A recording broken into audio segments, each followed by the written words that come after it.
This is how it happened.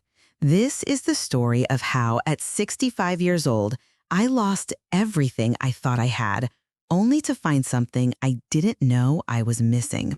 Before you judge any of it, the choices I made, the money, the disappearance, let me start at the beginning, on a gray Tuesday in Springfield, Illinois. It was my 65th birthday. I woke up that morning with that familiar flutter in my chest, the kind you get when you're anticipating something good, something warm. 65, a milestone, they say. Alone in the modest little house Richard and I had built our lives in, but hopeful. David, my son, my only child, hadn't been calling much lately. He'd say work was hectic, that things with his wife, Sarah, were tense. But surely he'd show up today for my 65th. I made pancakes, Richard's recipe, light and fluffy, David's absolute favorite since he was a boy. I even set 2 plates at the kitchen table, just in case. The morning crept by. The pancakes went cold. By noon, I was still alone. My heart sank a little, yeah, it always does when hope gets bruised. But I refused to spiral. I checked my phone a dozen times, reread old texts, silly things about his dog, a funny meme he'd sent weeks ago, just to feel some connection. At almost 4 in the afternoon, just as the light was starting to soften the edges of the room and cast long shadows, the doorbell rang. My heart leaped. I practically ran to the door, smoothing down my favorite dusty rose sweater, the one Richard always said brought out the color in my cheeks. I had even taken extra time with my hair that morning. I opened the door, a smile already on my face, to see David standing there. He was holding a small, rather pathetic grocery store bouquet. He had that look, that boyish grin he used to wear when he wanted something. It hadn't changed since he was 10. "Happy birthday, Mom," he said. His voice was a little too bright, a little too casual. I smiled through the sting in my chest, the disappointment and relief warring inside me, and hugged him tight, maybe a little too tight. "You came?" "Of course," he said, patting my back stiffly. He pulled away quickly. "Get dressed. I made dinner reservations." Dinner reservations. Relief washed over me, momentarily drowning out the apprehension. He hadn't forgotten. It would be okay. I grabbed my good coat, a little purse, and slid on the sensible but nice shoes that always pinched my toes just a little, but looked respectable. I felt giddy, like a girl going to prom. But we didn't drive towards downtown or any restaurant I knew. We drove for a long time, the sun starting to set behind the bare trees. The landscape blurred. We pulled into a long driveway, lined with trees, their leaves already past peak, a muted mix of ash gold and dull red clinging desperately to the branches. I looked up at the sign, framed by the tired branches, and felt my stomach twist violently. Serenity Springs Assisted Living. "David," I said, my voice barely a whisper. "What is this?" He cleared his throat, wouldn't look at me, kept his eyes fixed on the steering wheel. "Mom, we need to talk. This living alone, it's not safe anymore. With your memory lapses." "Memory lapses? What memory lapses?" I snapped, the shock giving way to anger, my voice rising. He kept talking over me, rehearsed words spilling out. "I found a great place. It's safe, comfortable. They have people your age. Activities. It's for your own good." I laughed then. It wasn't a laugh of amusement. It was that bitter, hollow sound, like dry leaves skittering across pavement, that doesn't sound like laughter at all. "You're kidding?" I said, my voice trembling now. "You brought me here on my birthday to a nursing home?" He finally got out of the car, opened my door. "Let's just go inside, Mom." I refused to move. My body felt heavy, rooted to the spot in the passenger seat. That's when he went to the trunk. He opened it, and my suitcase was already there, packed. My old, familiar suitcase with the broken handle, the one I used for weekend trips to see my sister, packed with my clothes, my things, my life. "You went through my things?" I said, frozen. It wasn't a question. It was a crushing realization. He sighed, an impatient, annoyed sigh, as if I was being difficult. "Mom, don't make this harder than it needs to be. It's all arranged." Inside, it felt like time had stopped, or maybe just slowed down to a crawl. Smiling faces at reception, practiced and vacant like mannequins. The overpowering smell of antiseptic and something vaguely like overcooked mushy vegetables. He handed over papers, legal papers, a transfer of power of attorney, my name at the top, his signature sealing my fate. Done. It was done, just like that. I didn't cry then, not yet. I was in shock, a deep, bone-chilling shock that paralyzed everything but my ability to breathe. I let them lead me to a room, beige walls, an adjustable bed covered with a thin institutional blanket, a small window facing a brick wall, my birthday gift. I sat on the edge of the bed with my coat still on, feeling the cold seep into my bones. No cake, no candles, just the suffocating silence of the room. Hours passed, the light faded outside the brick wall. I finally opened the grocery store bouquet David had given me. It had wilted during the drive. The petals were brown and curled. The flowers looked exactly how I felt. That night, I lay awake in the too-firm bed, listening to the quiet rustle of nurses' uniforms down the hall, the distant, muffled sound of a television somewhere. The sheets smelled aggressively of bleach. I replayed every conversation with David over the past year, every unanswered call, every hasty excuse, trying to see the signs I'd missed. I thought of all the times I said yes when I should have said no, the times I covered for him, smoothing over awkward situations, lending him money he never quite repaid, making excuses to others for his behavior, the moments I swallowed disappointment because I loved him, because he was my son. That's what mothers do, right? We sacrifice, we forgive, we love unconditionally. But that night, lying in that beige box, something inside me cracked, something essential, a deep, fundamental trust shattered. I stopped defending him, even to myself. The truth, ugly and painful, settled over me. He didn't put me here out of concern. He put me here to get rid of me. The next morning, the first thing I did was ask a nurse for my cell phone. I needed to call someone, my sister, a friend, anyone. The nurse, a sweet-faced young woman, looked apologetic. "Oh, honey," she said softly, "your son took care of that. He said it was too confusing for you, for your own good." Too confusing for my own good? That's when the true weight of it hit me. I wasn't here to be cared for. I was here to be contained, to be erased. And if I didn't find a way out, they'd succeed. But I'm not as fragile as they think, not even close. I stopped eating for 2 days. It wasn't a hunger strike, not in the beginning. I couldn't stomach the food or the truth. There's something about being treated like you're no longer useful, like your life, your mind, your very existence is now a problem to be managed, it breaks a part of you, a part that never fully heals.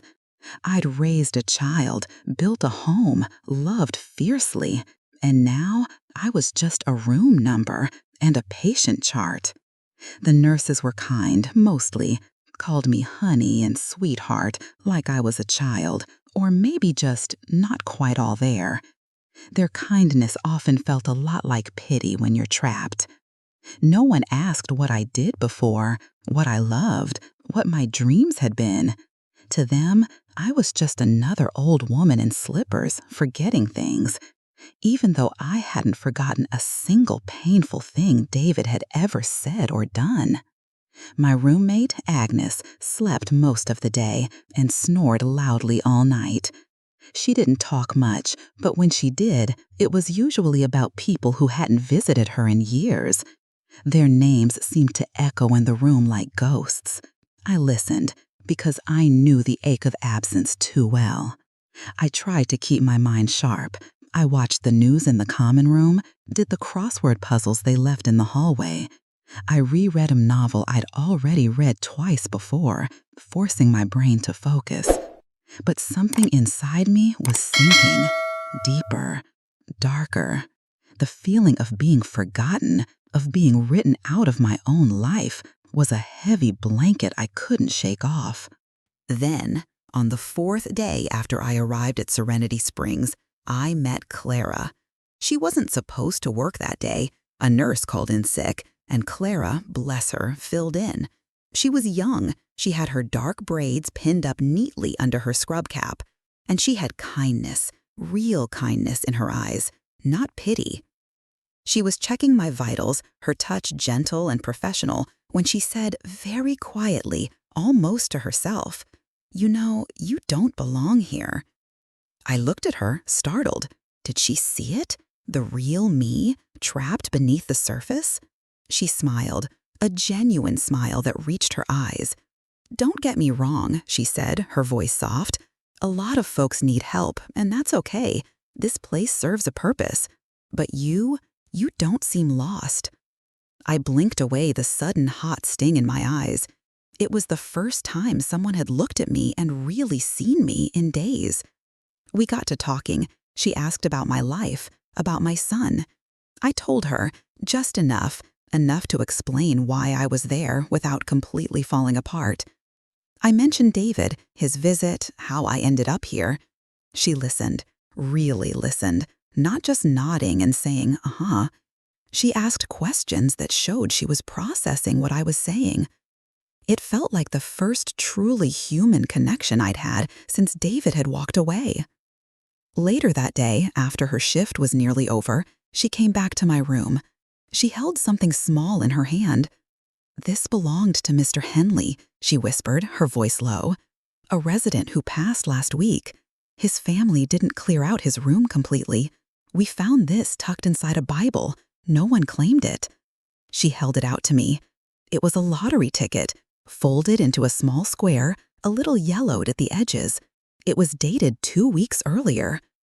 I chuckled then, dry, brittle. The sound felt foreign in my own ears. "And you want me to try my luck, Clara, after all this?" She winked, a real conspiratorial wink. "Hey, the world owes you something, Eleanor. You never know." I didn't plan to do it, not at first. It felt silly, a lottery ticket, a dead man's lottery ticket, no less. What were the odds? 1,000,000 to 1? 1,000,000,000? But boredom and desperation, they are strange bedfellows. The thought lodged itself in my mind. What if? What if it was worth something? That night, after the nurses did their final rounds and the hallway went quiet, I crept out of my room. I snuck down to the lounge where the residents sometimes watch TV during the day. I found one of the facility's ancient desktop computers, slow and clunky. My hands were trembling as I sat down. I opened a web browser, found the state lottery website. My heart was pounding in my chest. Carefully, I typed in the lottery numbers from the faded ticket. My hand froze over the mouse. My eyes scanned the page. Again and again. I read the winning numbers. I read the prize amount. $1 million. I covered my mouth with both hands, stifling a gasp. I looked around frantically. Was anyone there? Could anyone see me? No, just the hum of the old machine in the quiet room. The silence that followed the realization was deafening. And the feeling that flooded me? It wasn't joy. Not in that moment. Not at all. It was pure, electric fear. If David found out, if anyone found out, Trapped here with him in control, I was more vulnerable than ever. I knew I had to be smart. Panic wouldn't help. I printed the confirmation page from the website. The paper felt flimsy in my shaking hands. I folded it small, very small. I tucked it deep inside my bra, against my skin. It felt like a secret bomb, a secret key. The next day, I pulled Clara aside when she was doing her rounds near my room. "Clara," I whispered, my voice urgent but low. "I need to talk to someone private, someone legal. Can you help me?" She didn't ask why. She just looked into my eyes, saw the fear and the determination there, and nodded. "I know someone," she whispered back, "a volunteer attorney. He comes by twice a month to help seniors with wills and simple stuff. He's good people, discreet. I'll see when he's coming next." I waited. Every hour felt like a day. My heart pounded in my chest with every approaching footstep. Finally, Clara came back. "This Friday," she said. "His name is Daniel Sterling." I waited with what little patience I had left until Friday arrived. Daniel Sterling. He was younger than I expected. Sharp suit, kind eyes. He looked like someone you could trust. And most importantly, he listened. He came to Serenity Springs, and Clara quietly arranged for us to meet in the tiny break room, smelling of stale coffee and cleaning supplies. I slid him the lottery confirmation printout. 1 million, I whispered, my voice barely audible. "Mr. Sterling, Daniel, can you help me disappear?" His eyebrows rose slightly, but his expression remained calm and focused. He looked at the paper, then back at me. He didn't doubt me. He saw the urgency. "We'll need to move fast, Eleanor," he said, "very fast." The next few hours were a blur of hurried whispers and hushed phone calls from Daniel outside the facility. Paperwork, notarizations, financial transfers, setting up a temporary, untraceable way to access some funds, getting a new prepaid phone I could use discreetly, setting up a temporary mailing address that wasn't tied to me.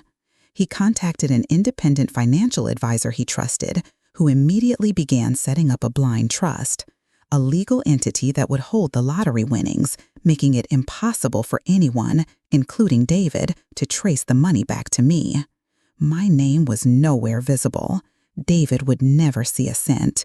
And with Daniel's help, I signed a new will, leaving everything to charity. Just not yet disclosed. A final will. David had already signed away my life once. I wouldn't let him do it again. Clara hugged me tightly on the night I left. It was just before dawn. We met by the staff exit.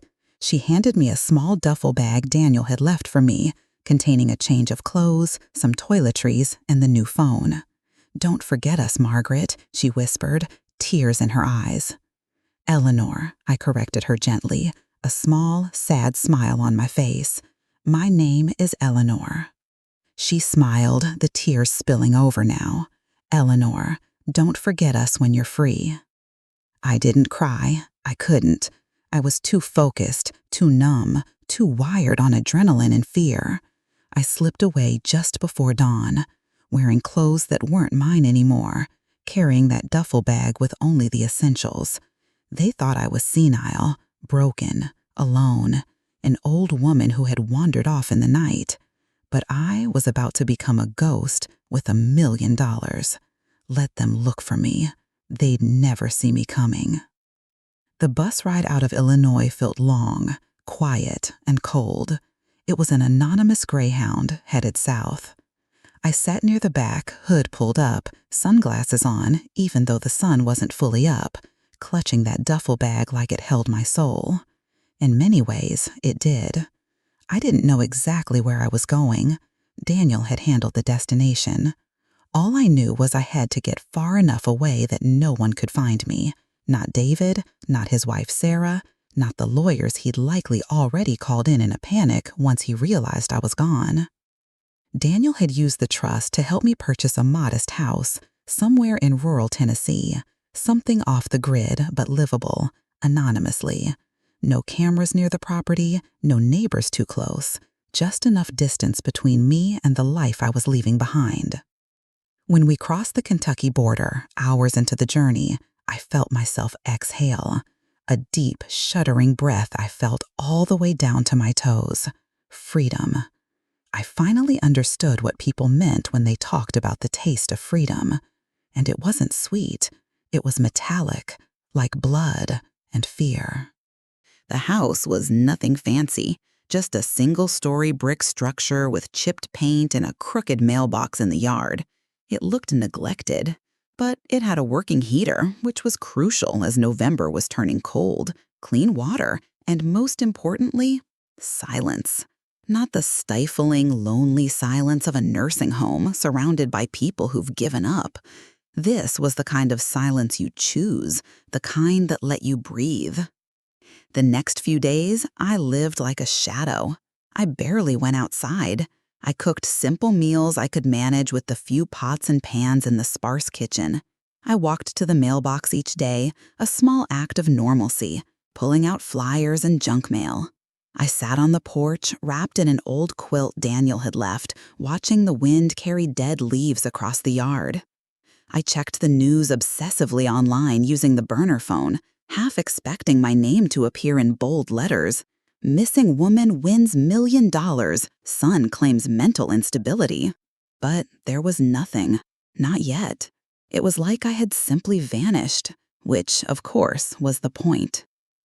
I kept the lottery ticket itself, the original, slightly yellowed paper, and the confirmation printout, in a fireproof box, under the floorboard in the hallway closet. Alongside it, the new will Daniel had drafted, the burner phone when I wasn't using it, and a note addressed to whomever finds this. Just in case. A final, desperate piece of control in a situation that had felt utterly out of control. One morning, about a week after I left Serenity Springs, the quiet shattered. A loud knock at the door. I froze. My blood ran cold. I hadn't told a soul where I was. The property was under the trust's name. I didn't even have a credit card linked to my name here. My heart beat like a war drum in my chest. Was it David? Had he found me already? I tiptoed to the window, peeked through the curtains, my body tense. Just a delivery man, groceries. A delivery Daniel had arranged to be sent a few days after I arrived under a fake name. I signed for it, my hand shaking, feeling a wave of both relief and lingering fear wash over me. Still, I couldn't shake the feeling that he knew I was gone, and he would be looking. That afternoon, curiosity, or perhaps a morbid need to know what he was saying about me, got the better of me. Using the burner phone and a new online account Daniel had helped set up, I created a fake Facebook profile, and I searched for David Vance. There he was, his profile picture, a professional headshot, smiling like the world hadn't fallen apart. I clicked on his page. In his latest post, dated a few days earlier, he wrote, "If anyone has seen my mother, Eleanor Vance, please contact me or the Springfield police. She's been missing from Serenity Springs for several days. We're worried about her safety." Beneath it, hundreds of comments, pouring in. Prayers for your mother, sending healing thoughts, hope she's found safe. People praising David for being such a good, worried son. Clueless, well-meaning strangers. I laughed then, hard. A harsh, broken sound. So hard that tears streamed down my face. Oh, they had no idea. None. But what truly broke me wasn't the post. It was the photo he used as the cover image. It wasn't recent. It was from 5 years ago, one of the last birthdays we celebrated together in my house. Richard was gone by then, but David had come over. I had a ridiculous, sparkly party hat on, and I was laughing with cake frosting on my face. David had his arm around me, smiling that boyish grin. We looked happy. It was a snapshot of a moment I cherished, and he was using it to fuel his lie. How easy it is to perform love in pictures. That night, I couldn't sleep. I sat in the living room, the darkness pressing in, staring at the empty fireplace grate. My thoughts went in circles, dark and relentless. The longer I sat with them, the darker they became. I remembered every time I'd given David money, every loan I knew about, and the ones I didn't, apparently. Every lie I told myself to justify his behavior, to make him seem better than he was. I remembered how he gaslit me, subtly, insidiously, enough to make me doubt my own mind. He'd say things like, "Mom, you told me that already," when I absolutely hadn't mentioned something before. Or, "You're forgetting more and more these days, aren't you?" Planted like a seed of doubt. I thought I was just aging poorly, that it was normal to be forgetful, that it was my fault. It wasn't. He wanted me to doubt myself. He wanted me to think I was losing my grip. So when the time came for him to take control of my life, to declare me incompetent, I wouldn't resist. I would just comply, because he had convinced me I needed managing. Well, I was done being managed. I was done being controlled. The next morning, the first thing I did was call Daniel Sterling from the burner number. My voice was calm, deliberate. "I need you to update my will again," I said. He didn't ask why. He just listened. "What changes, Eleanor?" "I want to make it very clear," I said. "David Vance receives absolutely nothing. Not a dollar, not a keepsake, not a memory, nothing." "Done," he said. "Consider it handled." He paused. "You're safe now, Eleanor." But I wasn't. Not yet. Not as long as he thought he could control me. Not as long as he thought he could erase me. Because deep down, I knew something else was coming. Something more than just being locked away.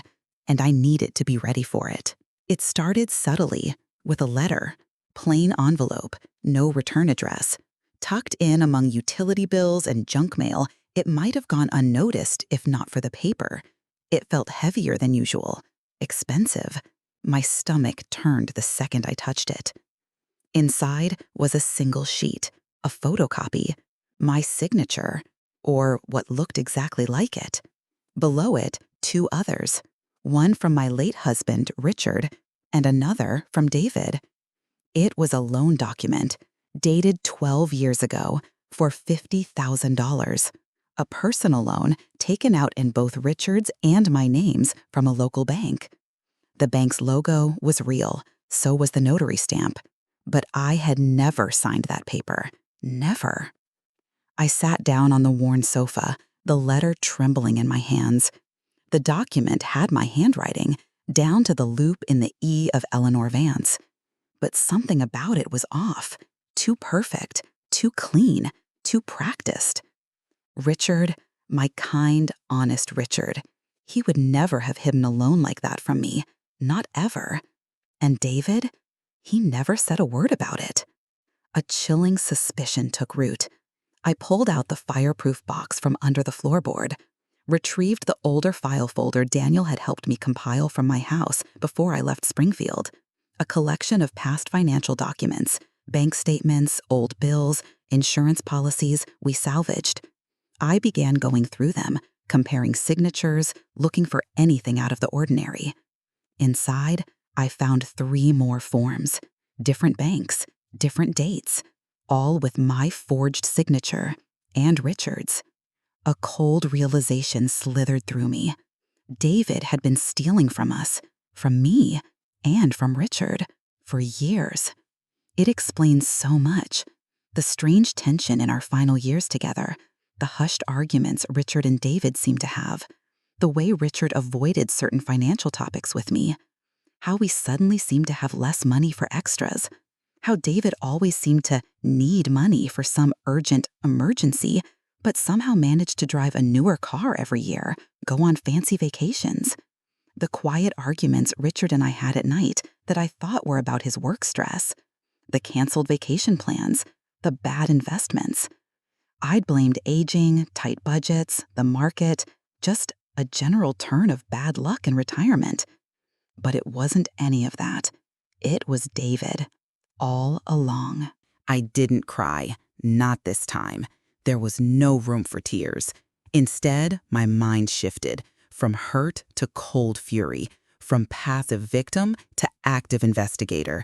I opened my laptop and I began digging deeper, harder, using the secure online accounts Daniel had set up.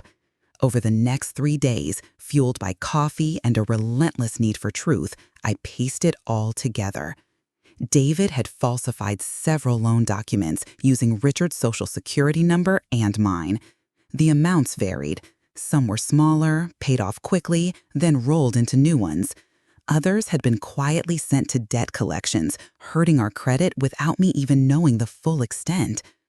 Richard must have discovered some of it towards the end.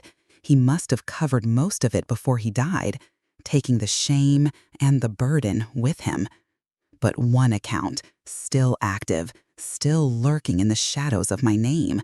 It showed a ballooning balance of over $200,000, and it had defaulted under my name, just 3 months before David dropped me at Serenity Springs. I sat in the darkness of that little Tennessee living room, screen glowing in front of me, hands clenched so tight my knuckles ached. This wasn't just betrayal. This was theft, fraud, criminal. He hadn't just hurt me emotionally. He had systematically stolen from me, ruined my financial standing, implicated my deceased husband. I reached out to Daniel again. I have new information, I told him, my voice flat, devoid of emotion. Forged documents, loans. David did it. I have proof. I believe you, Eleanor, he said calmly, his voice steadying mine. Do you want to press charges? We can go to the police. Not yet, I told him. I wasn't ready. Not because I had doubts. No, those were gone forever. I wasn't ready because I wanted him to feel the fear first, the silence, the not knowing, the uncertainty. I wanted him to wonder if I knew, how much I knew. Because the truth was, I wasn't hiding anymore. I was hunting. I began gathering every document I could. Every account tied to my name, even the ones David had managed. Every old email where he discussed finances on my behalf. Every financial notice that had seemed confusing or out of place over the years. Daniel helped, guiding me on how to request records under legal pretenses without revealing my location. I even contacted the old bank Richard and I had used for our small business account, the Cozy Corner. Piece by piece, the puzzle formed, and what it revealed, it made my blood run colder than the Tennessee winter wind. David had taken out a high-interest loan against the small business I once co-founded with Richard back in the 80s. That little craft and gift shop we ran from our garage in the early years. The LLC was still technically active, a forgotten piece of our history. He used that to secure a $300,000 line of credit. The loan was signed with Richard's name, 2 years after Richard had died. That wasn't just a moral failing. That wasn't just debt. That was federal fraud, using the identity of a dead man. I saved everything to an encrypted folder on the laptop, backed it up to a secure cloud account, and printed a hard copy of everything.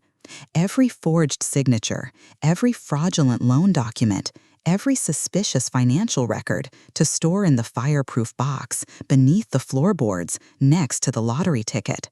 They were 2 sides of the same coin now. The unexpected windfall that bought me freedom and the evidence of the theft that had tried to imprison me.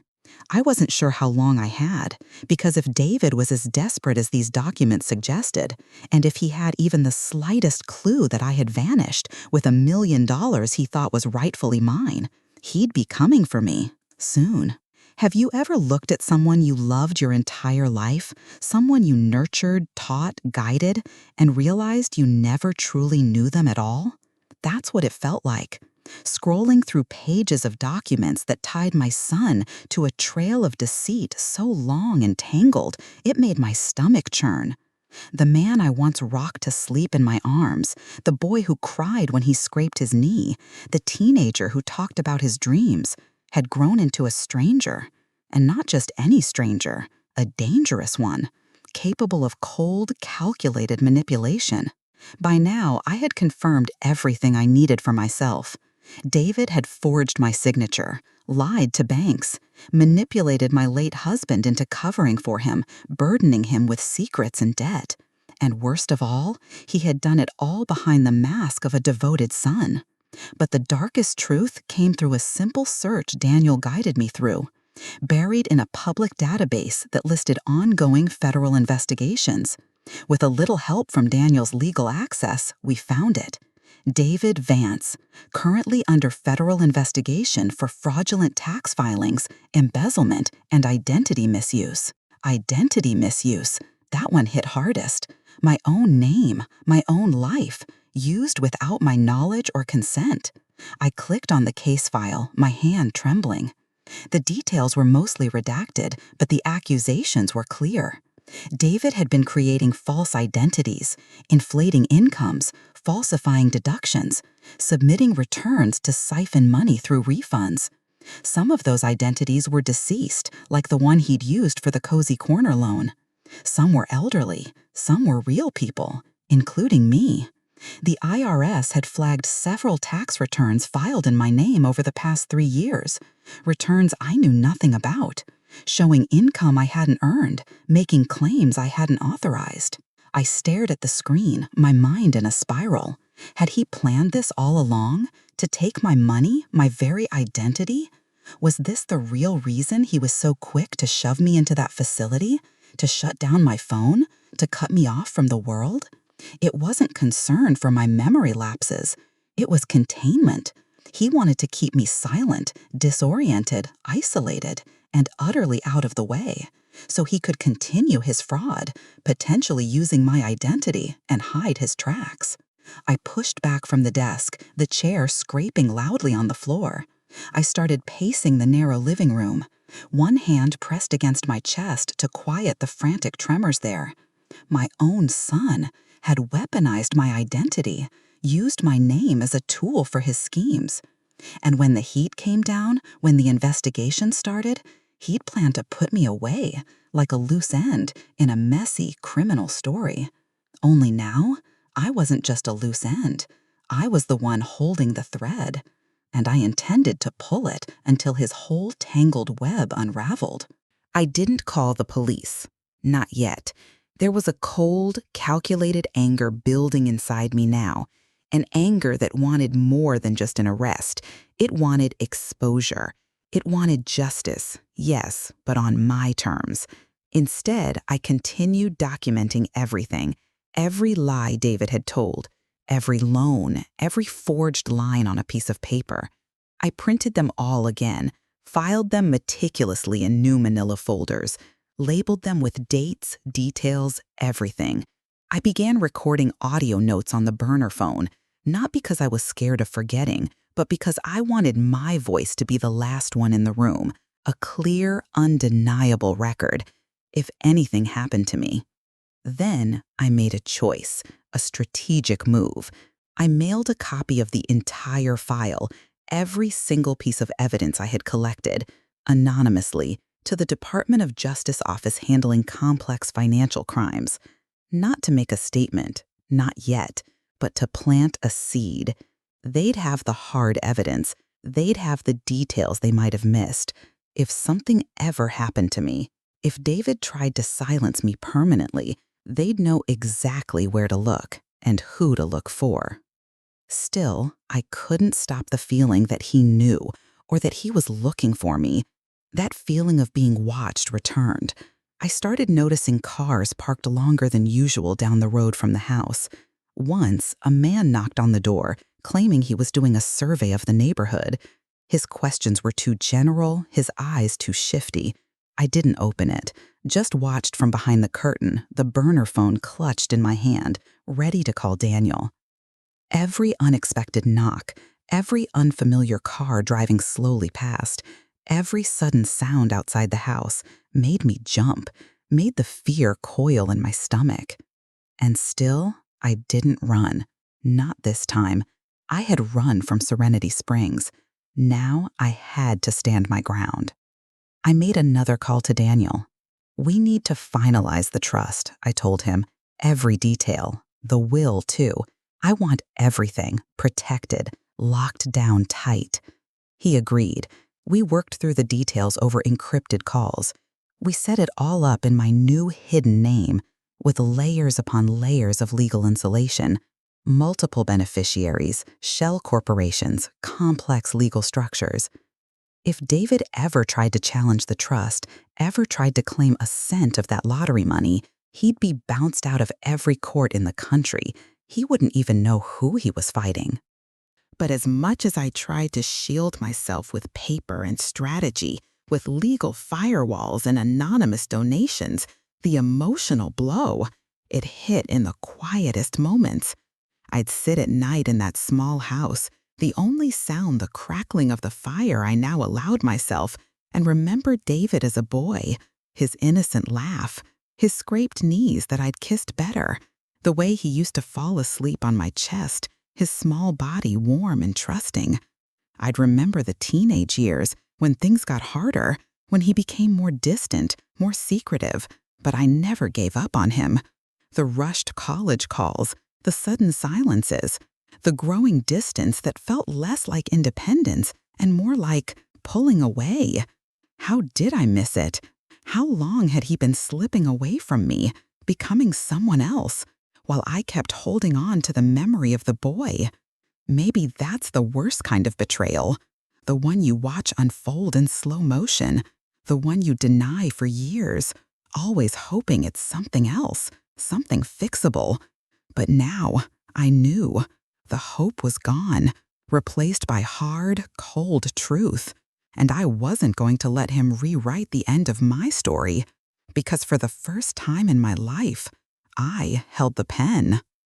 The letter came, not through the mail this time, in a plain white envelope, no return address. But the moment I saw the handwriting, sharp, slanted strokes, as if even his pen couldn't wait to be done with whatever he was writing, I knew it was from David. It had been slid under my front door one evening while I was in the kitchen. Inside was a single sentence: "I know what you did, and this isn't over." I read it twice, 3 times. The chilling certainty of it settled over me. Then I laughed, not out of amusement, not out of fear either, but out of a kind of grim recognition. It was the exact kind of arrogant, thinly veiled threat I expected from him. No, Mom, I miss you. No, where are you? Just a warning, a claim. I folded the letter neatly, slid it into my growing folder of evidence.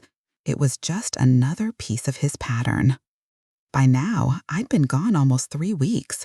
David had launched what looked like a frantic public campaign of concern, begging for information on social media, giving interviews to local news stations in Springfield, playing the role of the heartbroken son whose poor, confused mother had vanished, searching for his vulnerable mother. It would have been comical, the sheer audacity of his performance, if it weren't so chilling.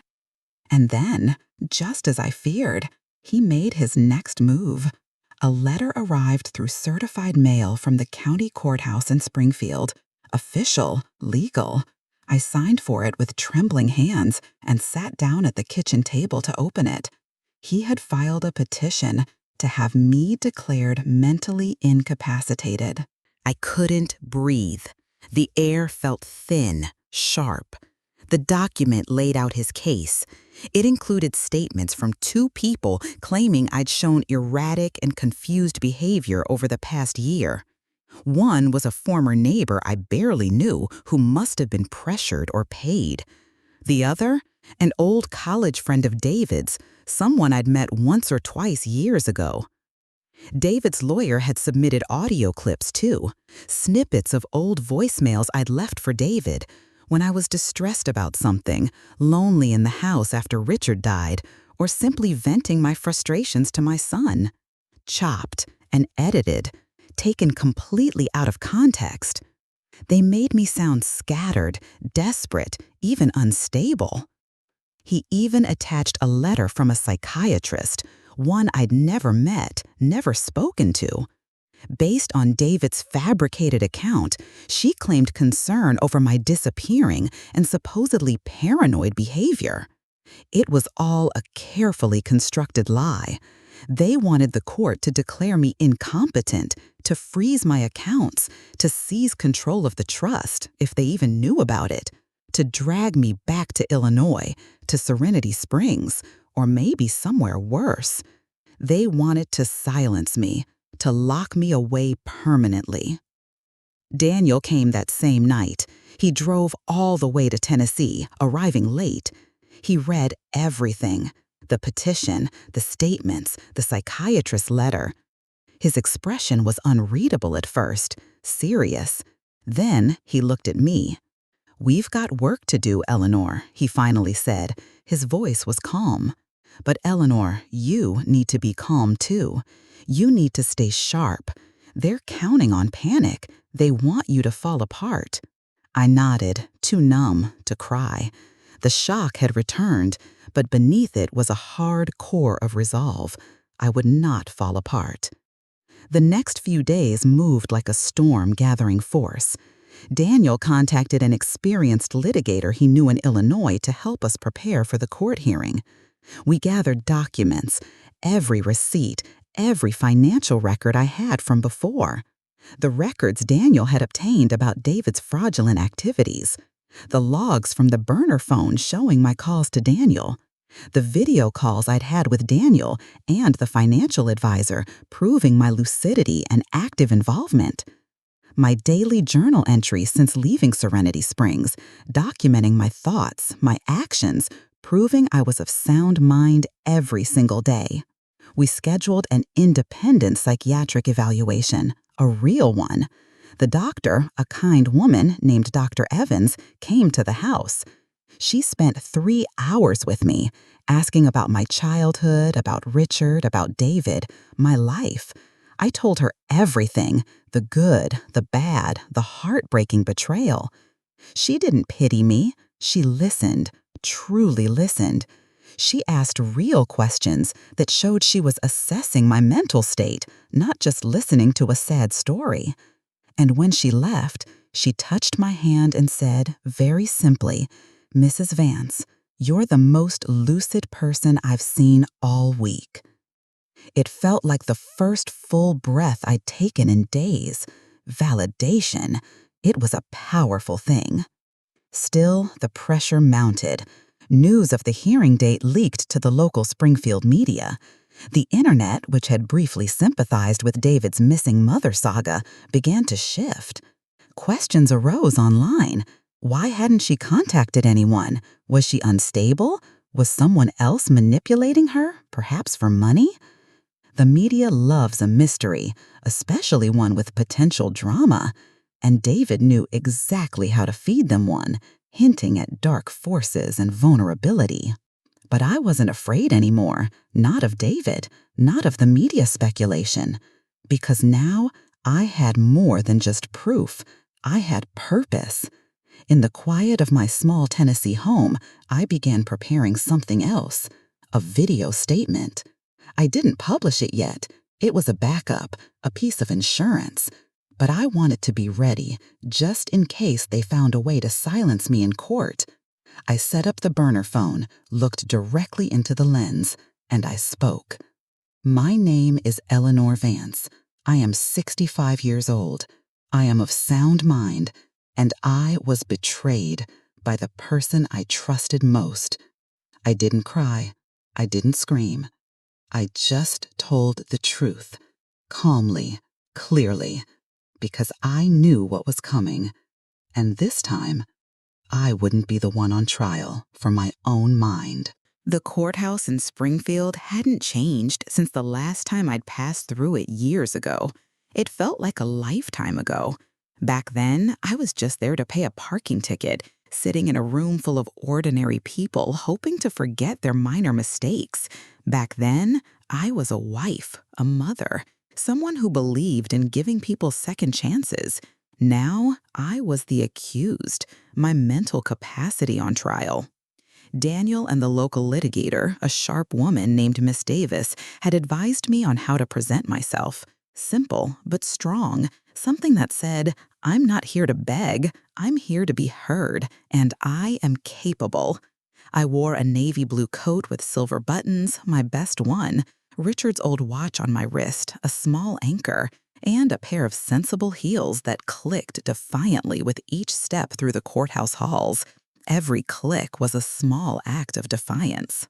David was already seated at the front of the courtroom when I arrived. He stood as I entered, a perfect performance. His face was a carefully constructed mask of concern and sorrow. He even offered a small, sad smile in my direction, the kind that strangers would interpret as warmth and worry. But I saw it for what it was, a performance, a lie. He was here to bury me, to seal my fate. The judge, an older man with tired eyes who looked like he'd seen it all, introduced the case. In the matter of Eleanor Vance's mental competency, the words hung in the air like smoke, heavy and suffocating. David's attorney went first, a tall man with a polished voice and too much confidence. He laid out their case like a script he'd rehearsed 100 times. Eleanor had gone missing. Eleanor was behaving erratically. Eleanor was possibly being manipulated by unknown parties. Eleanor was a danger to herself and her finances. He introduced the psychiatrist letter, the one from the doctor I'd never met, and presented those audio clips of me, edited and spliced like a horror reel designed to make me sound utterly unstable.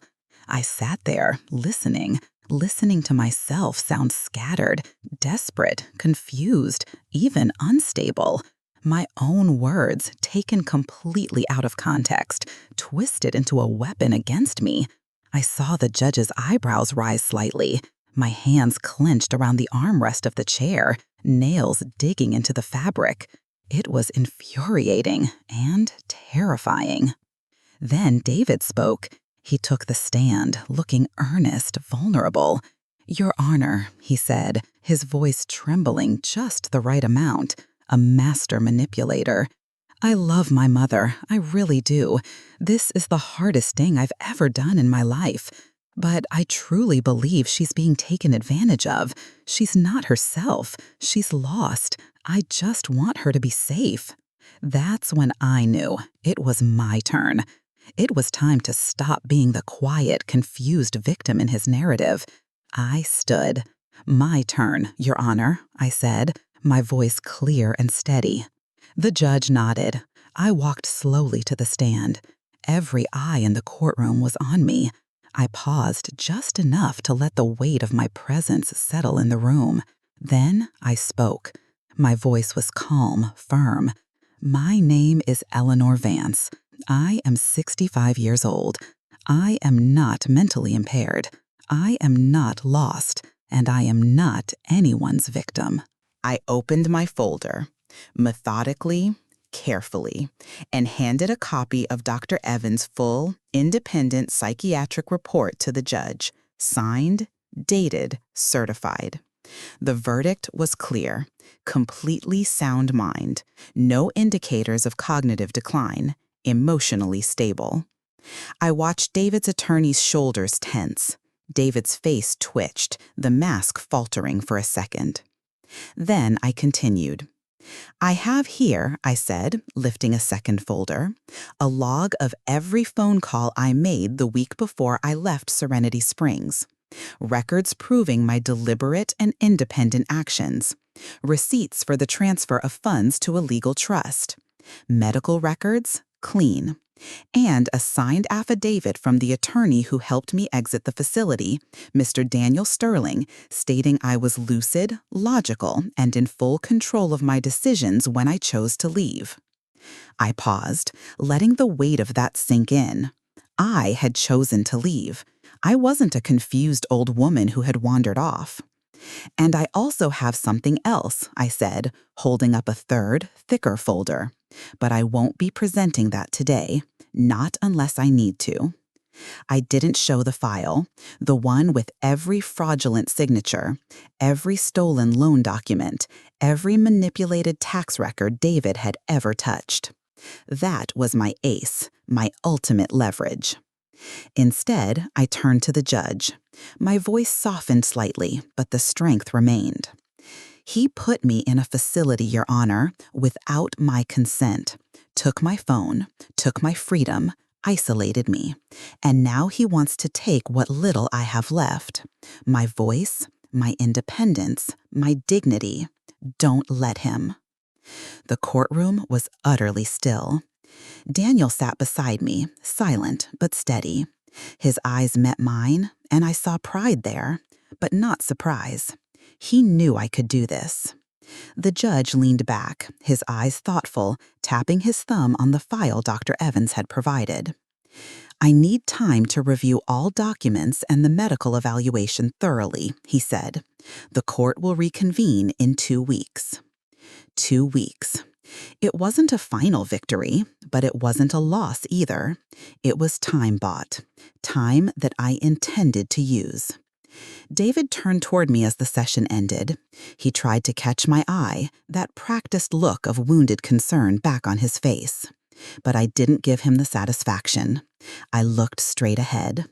He left the courtroom quickly, with clenched fists and a jaw set tight. His mask was cracking, and everyone could see it now.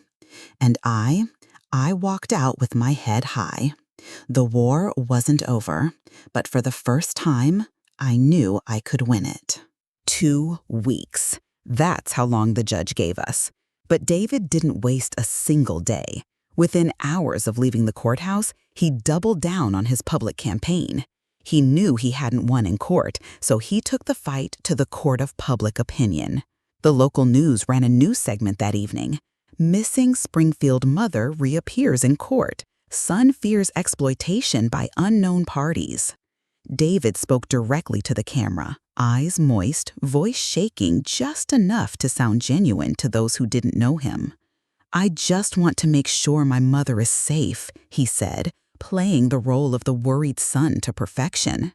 "She's been through a lot. She's not thinking clearly, and I'm afraid there are people around her with bad intentions." He was, of course, referring to Daniel and anyone who might be helping me. He was trying to turn me into a helpless victim being manipulated to discredit anything I might say or do. I watched the broadcast from my living room in Tennessee, arms folded across my chest, jaw tight. There were no bad people around me, just me, just Eleanor Vance, the woman who raised him, who sacrificed, who forgave, more times and more deeply than any mother should have to. And he had the audacity, the sheer arrogance to paint me as a puppet. That was the moment I knew. The silent war I had declared in my heart, the one where I just wanted my freedom and my money back, was no longer enough. His public lies, his continued attempts to control and discredit me, I needed to act. I called Daniel, asked him to come by again as soon as possible. When he arrived, I handed him the sealed envelope, the one with every document I had collected. The fraudulent loans, the forged signatures, the manipulated tax returns David had filed under my name. Everything. "Send it," I said. My voice was steady. Not to the court, not yet. To the Department of Justice, anonymously. He took the envelope, looked at me for a long moment, seeing the resolve in my eyes. He opened the envelope, flipped through the pages, his eyes widening slightly at the sheer volume and damning nature of the evidence. He nodded slowly. "Eleanor, this will get their attention. This changes everything." "I'm counting on it," I said. But I wasn't done. David wanted to paint me as either mentally incompetent or being manipulated for money. Fine, I would use that perception.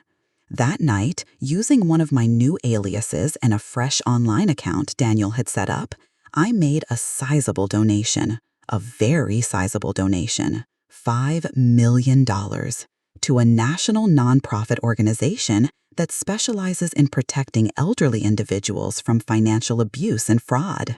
No name attached, just the electronic transfer. I knew they would see it. They would investigate. And they would realize the timing, coming just days after the news of my court hearing, was significant. Within a week, the nonprofit launched a major public awareness campaign. They didn't name me directly, honoring the anonymity of the donor, but they used a case strikingly similar to mine as a powerful example of elder financial abuse and the importance of protecting vulnerable seniors. The timing was too perfect to be a coincidence for anyone paying attention. People started whispering, sharing the campaign online, questioning, how does a mother vanish from a nursing home, then reappear in court with significant funds, but her own son tries to have her declared incompetent? Comments flooded social media, mirroring the nonprofit's message. Something's off with the son. Let her speak. Why hasn't anyone asked her side of the story? I don't trust him. David's carefully constructed image, his narrative of the worried son, began to wobble. The cracks he'd shown in court were widening in the public eye. Then, a break I hadn't expected but welcomed. A journalist from a major, reputable newspaper reached out to Daniel. She had seen the news reports about the court case, the speculation online, and the mysterious large donation to the elder abuse charity. She wanted to hear my side of the story. She promised complete discretion. No names initially, no photos, just the truth of what happened to Eleanor V. I agreed. It was time. We met at a quiet cafe 2 towns over from where I was staying. I wore sunglasses and a hat, feeling like a character in a spy novel. We sat in a corner booth, a safe distance from anyone else. She was professional, kind. She hit record, and she just let me talk. I told her everything about being dropped off at Serenity Springs without warning, about David taking my phone, my access to my own life, my dignity. I didn't mention the lottery win explicitly, not yet. I focused on the abandonment, the isolation, the control. When she asked about the court case, I simply said, he's trying to take control of my life, to silence me, again. The story ran 2 days later, prominently featured.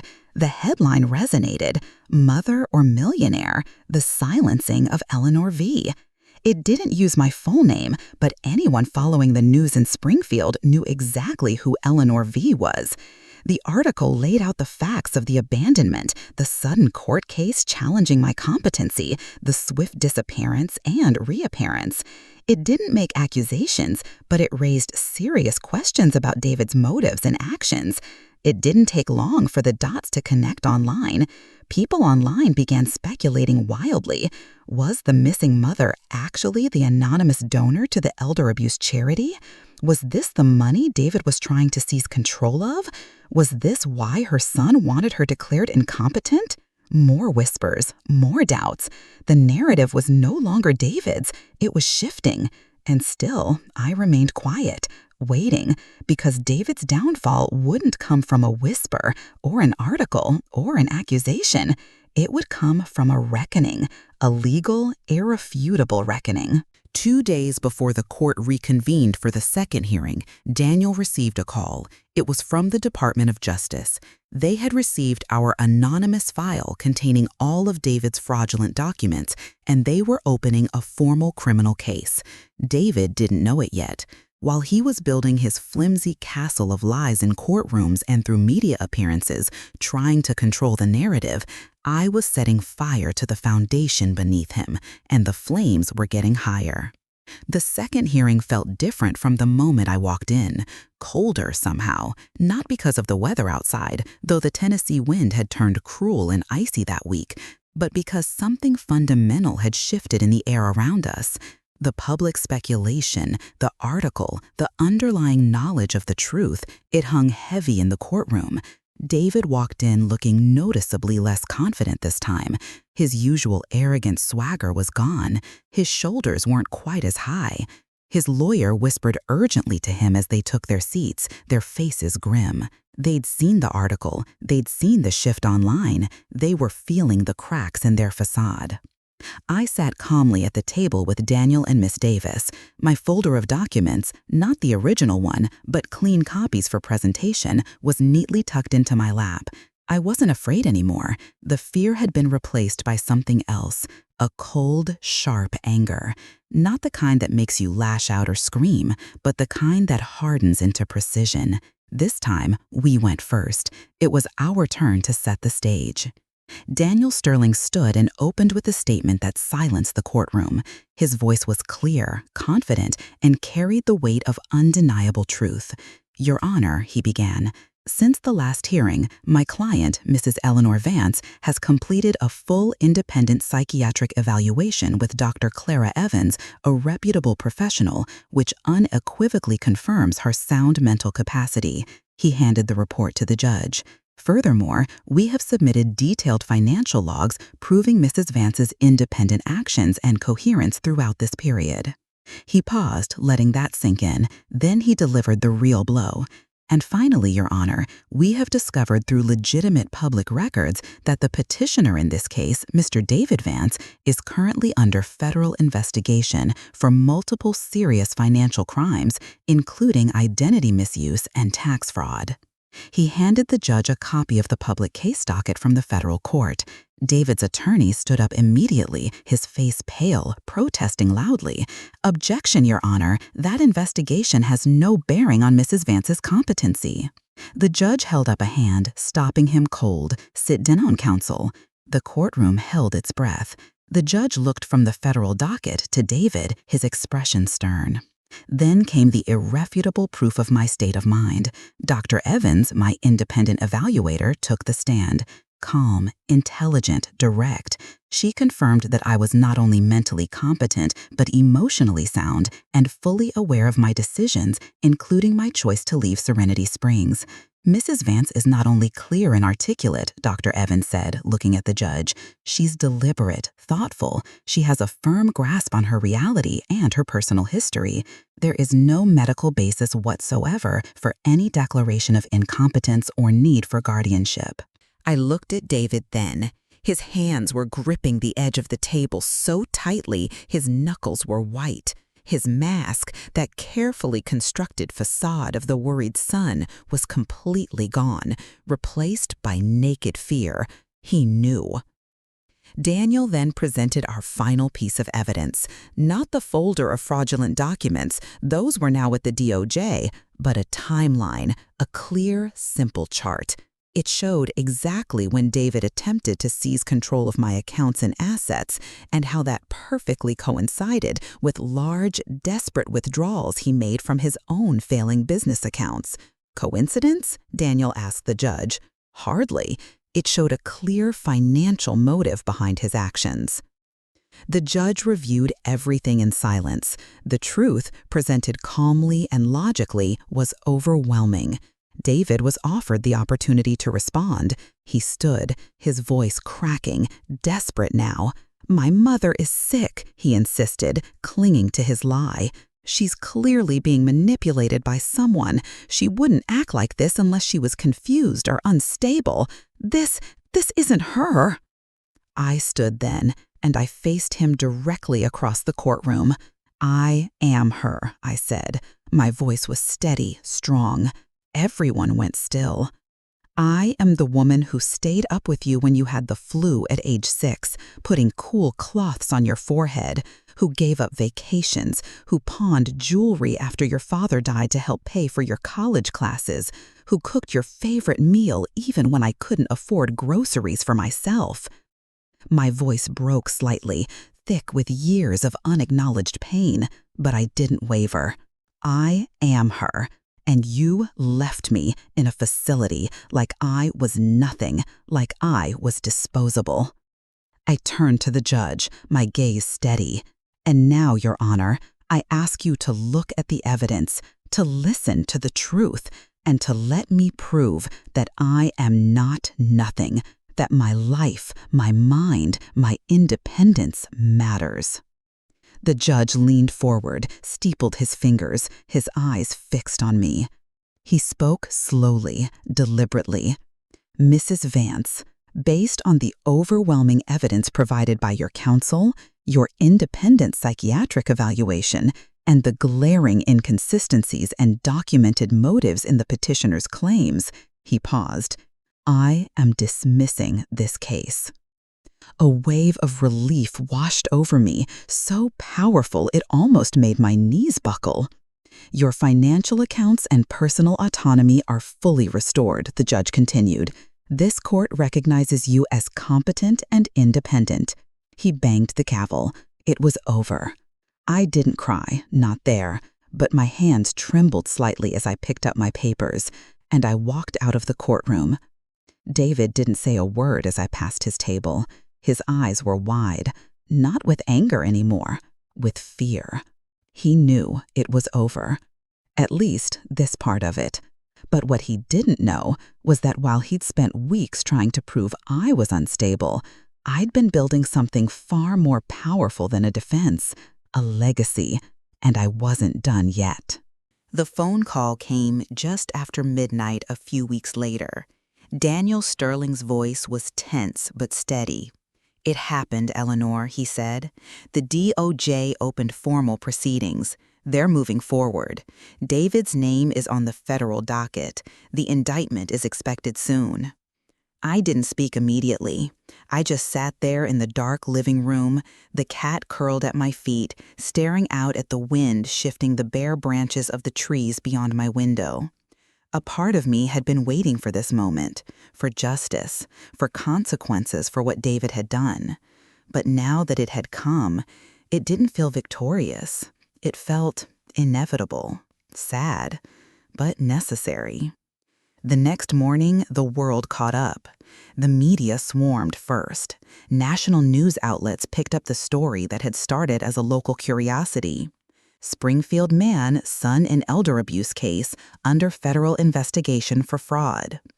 My name wasn't mentioned directly in most reports, honoring my privacy, but the dots were too close not to connect. People remembered the missing mother, the strange court battle, the anonymous donor to the elder abuse charity, the frail-looking woman who disappeared but stood strong in court weeks later. Now their perfect son, the worried Brandon in the original story, was unraveling publicly. And they wanted to hear from me, the real Eleanor Vance. I stayed quiet for 2 days, ignoring the ringing phone, turning off the TV, staying offline. I needed a moment to process, to breathe. I cooked myself simple, comforting meals, watched the birds peck at the frostbitten yard, sat with a pen in hand and wrote letters I never intended to send. To Richard, telling him everything that had happened. To David, trying to understand the path he'd taken. To the woman I used to be, acknowledging her pain, but celebrating her resilience. But silence, I knew, wasn't justice for others still suffering. It was time. I reached out to Sarah, the journalist who had met me in secret weeks earlier. I told her I was ready to speak. This time, on camera, for everyone to see. No aliases, no more shadows. I wanted the truth to stand in the light. We scheduled the interview for the following Friday, a national news program, a full feature. She asked if I was absolutely sure. "Sarah," I said, "I've never been more sure of anything in my life." The day of the interview, I dressed simply, a gray sweater, small silver earrings, no makeup, no stylist, no attempts to present a polished image, just truth. We sat across from each other in a quiet studio, the lights soft and warm. Sarah leaned forward, her expression earnest. "Eleanor," she said, "the world knows the headlines now. They've read about David, about the case, about the federal investigation. But what they don't know is the heart of it.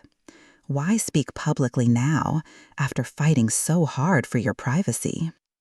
I looked directly into the camera, speaking not just to Sarah, but to the millions watching. "Because it's not just about me," I said. My voice was clear, steady. "It's about every parent who gave everything and was thrown away. Every older adult dismissed, erased, or locked up under the excuse of love or concern when the real motive was control or greed. I was almost one of them, and I won't be quiet anymore." Then I told my story, every painful detail, the birthday abandonment at Serenity Springs, the crushing isolation, meeting Clara and the strange twist of fate with the lottery ticket, working with Daniel in secret, the terrifying realization of David's years of fraud and identity misuse, the court battle for my own mind, the anonymous actions I took to expose the truth. I left out nothing. Sarah's eyes welled up as I spoke, her professionalism momentarily forgotten. But I didn't cry. I was done crying for what had been lost. It was time to build something new. That night, the interview aired. Millions watched. The response was immediate and overwhelming. Messages poured in from across the country. Emails, letters forwarded by Daniel's office. People sharing their own stories of betrayal, abandonment by loved ones, and financial abuse. I wasn't just Eleanor Vance anymore. I was a voice, a mirror. My story resonated with countless others who had suffered in silence. David didn't speak publicly after the interview aired. His lawyers probably wouldn't let him, but sources close to him told reporters that he was devastated, that his life was falling apart. His business was collapsing under the weight of the investigation and the bad publicity. His clients left. His credit lines were frozen. His friends abandoned him. Even his wife, Sarah, issued a statement through her lawyer. She was filing for divorce. He was alone now. The consequences of his choices were undeniable. I should have felt triumphant. After everything he put me through, seeing his world crumble felt like justice. But all I felt was hollow. The thing about surviving deep betrayal, especially by someone you loved so completely, is that it doesn't leave you whole. It leaves you wiser, yes, sharper, stronger, maybe, but something soft dies in you. That blind trust, that inherent belief that love is enough, that family loyalty is unbreakable. I didn't grieve that softness for long. I buried it. It was a casualty of war. Instead of dwelling on David's downfall, I got to work. I made plans to launch the foundation I had envisioned, using the lottery winnings, an organization that would protect elders from legal and financial abuse, not in name only, a token gesture, but with real legal support, providing attorneys like Daniel and Miss Davis to those who couldn't afford them, real funding for investigations, real advocacy in courtrooms and legislatures. I named it the Eleanor Project, because if they were going to use my name to strip me of dignity, I was going to use it to give dignity back to others. Still, the pain of what David had done lingered, not because he was suffering, though he deserved the consequences, but because I had once loved him, with a kind of fierce, loyal love that blinded me to who he truly was. And now I had to learn how to live with the knowledge of that person, and without the illusion of the son I thought I raised. David's arrest didn't come with sirens pulling up to his expensive house. It came, like much of this saga, through headlines. David Vance indicted on multiple counts of wire fraud, identity theft, and tax evasion. I read the news on a quiet morning in my Tennessee house, with my tea in hand, and my cat, a stray I had adopted, curled beside me on the sofa. The house was still, except for the steady hum of the refrigerator and the gentle sound of the wind brushing against the shutters. For a long time, I just stared at the article. Not because I didn't believe it, I did. I had provided the evidence, after all. But because I had imagined this moment so many times in the dark, lonely nights at Serenity Springs and in this quiet house, that when it finally came, it almost felt surreal, like déjà vu. He was out on bond, of course. Money, even ill-gotten or borrowed money, can buy time, even when it can't buy peace. But the damage was done. His name had become synonymous with betrayal. It was a chilly Saturday when I decided to walk into the small town center for the first time since the national interview aired. I was nervous. People recognized me now. I saw it in their eyes. But they didn't whisper. They didn't stare with judgment. They smiled. A few nodded respectfully. One woman, maybe in her 40s, approached me near the market. "Mrs. Vance," she said softly, "I saw your interview. You gave my mom courage to finally leave a bad situation with a family member who was taking her money." She squeezed my arm gently before walking away. Later, a young man behind the pharmacy counter slipped a handwritten note into my prescription bag.